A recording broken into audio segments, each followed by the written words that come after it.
What do all of these Brighton senior care facilities have in common? The first three are abutting neighborhoods and are a single-story residential architecture. The fourth is not.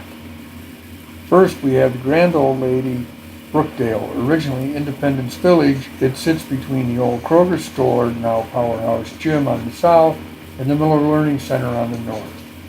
Bordered on the east by a marsh and a lake, and on the west by Clark Street neighborhood. Comprising 160 senior living units, the complex is all single-story and residential-style architecture. The planning requirements used at that time allowed for the Clark Street neighborhood and the trees behind it. The old-growth trees on the west of the site were left as a visual screen and a sound buffer, while maximum density was the goal. The focus became moving inward to fit the site, yet retain the open green space around it. Most town folks don't realize how big this site really is, or even that it's there. It fits its spot.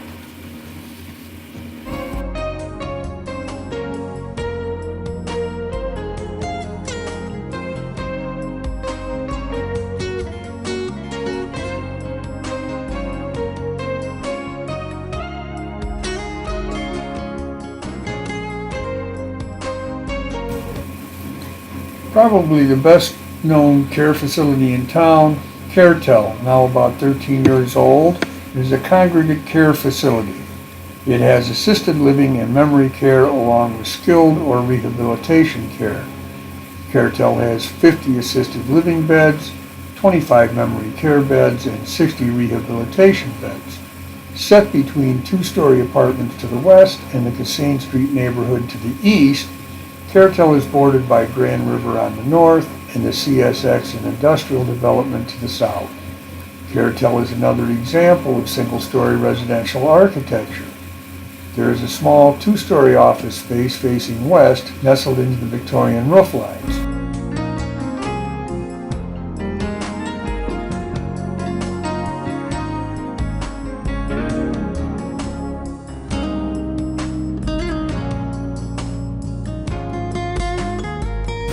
Notice that 6 to 8 foot fencing is used on the residential borders.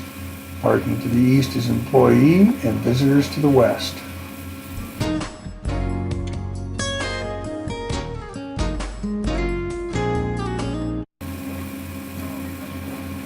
Brighton Manor, the new kid on the block, is again a congregate care facility having senior living, assisted living, and memory care. It is located at the end of the Rickett Road Industrial Zone. Being on Rickett Road, it will be the most noticeable senior facility in town. When I contacted the design engineer for this development, he said while not required, the single-story residential architecture was intentional. Apparently the clientele is much more receptive to a facility that looks like home.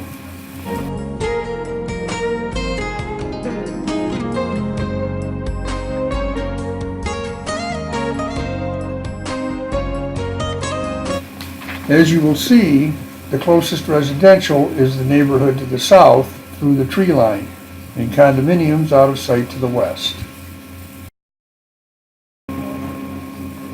Independence Village, located in the mixed commercial industrial park north of Chalice Road. Independence Village has 3 stories, is 43 feet high, and holds 152 units of senior and enhanced senior living units.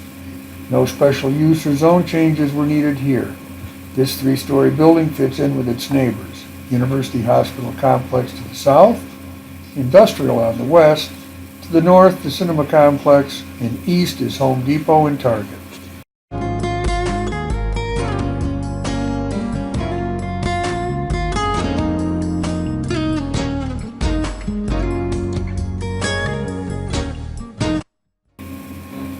And now Lindbohm School, a site of memories for countless Brighton kids over the years, also the site of a toxic plume of contaminated groundwater.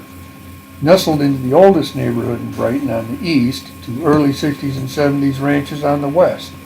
This neighborhood crosses the line between city and township, but remains a neighborhood full of people who are from Brighton. I would think there are as many or more lifelong Brighton residents along Dillon as on 5th. And here is the line. You will notice a heavy tree line along the schoolyard border and how it shields the houses from the school and vice versa. All along the three sides, west, south, and east, this will disappear as it is in the way of development. The developer is asking for a planned unit development which would allow the dense packing of buildings and pavement. Perhaps something more in line with Brookdale or Brighton Manor would fit this neighborhood better if. The Department of Environmental Quality has serious concerns about this brownfield site and the specialized engineering needed to design buildings for this site.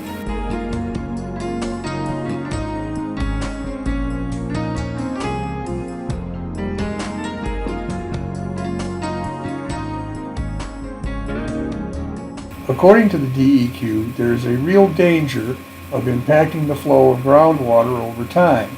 The possibility of creating conditions that exacerbate the existing contamination by a creation of exposure danger is very real.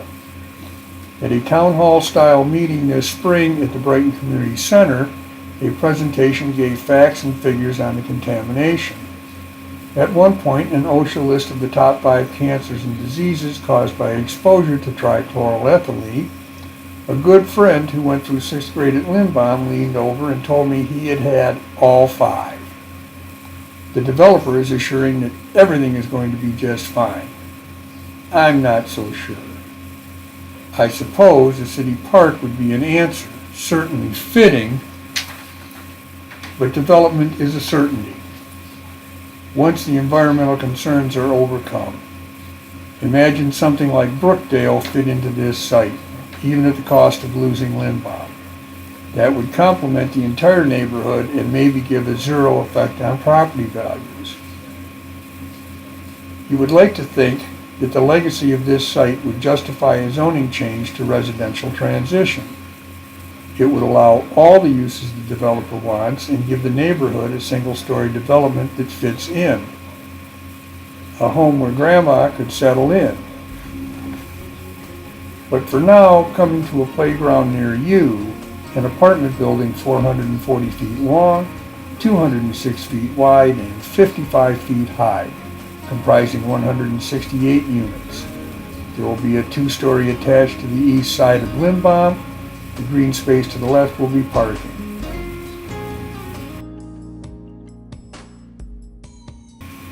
Say goodnight, Lindbohm.